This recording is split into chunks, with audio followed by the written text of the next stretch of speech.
En toute réalité, Christ s'est chargé de notre malédiction. Mais pour que nous puissions nous rendre compte de ce que représente ce fait, il nous faut sonder la parole de Dieu et comparer les Écritures entre elles. Ayant cela en vue, examinons pour commencer la malédiction prononcée en Éden.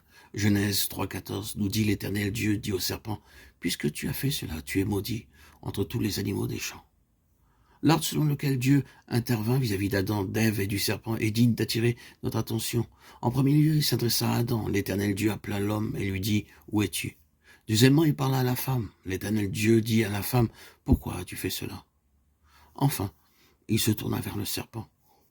La cause première du péché, et lui dit, « Tu seras maudit ».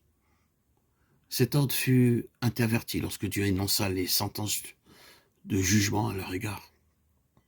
En premier lieu, le jugement fut prononcé sur le serpent qui fut maudit parce qu'il était la cause initiale de tout le mal, et aussi le premier dans l'ordre hiérarchique.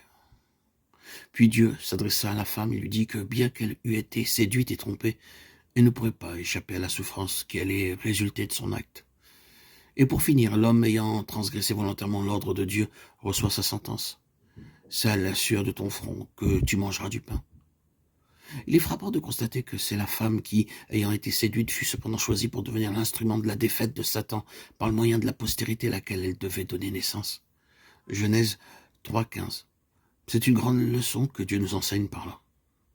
Il peut tourner les machinations du diable envers les croyants à sa propre confusion, les faire devenir des armes qui serviront à le vaincre lui-même. Toute transgression volontaire attire un châtiment de Dieu, lors même que le transgresseur a obtenu son pardon. Mais il n'en est pas moins vrai que les séductions que Satan exerce sur les chrétiens peuvent devenir par la grâce de Dieu un moyen de le faire tomber dans la fosse qu'il a creusée lui-même.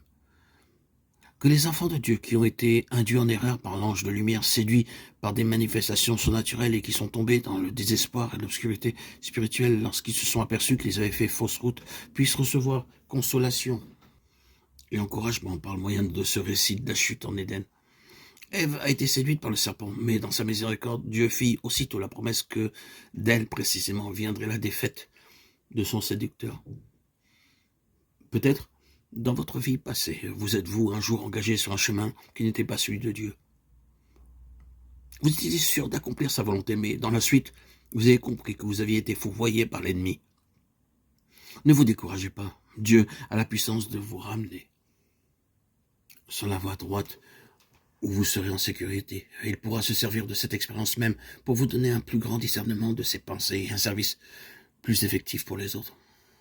Oui, ces expériences amères que vous avez faites dans le passé, lorsque vous êtes tombé dans les pièges que l'ennemi perfide avait tendus sous vos pas, peuvent devenir dans l'avenir le moyen de lui infliger d'écrasantes défaites.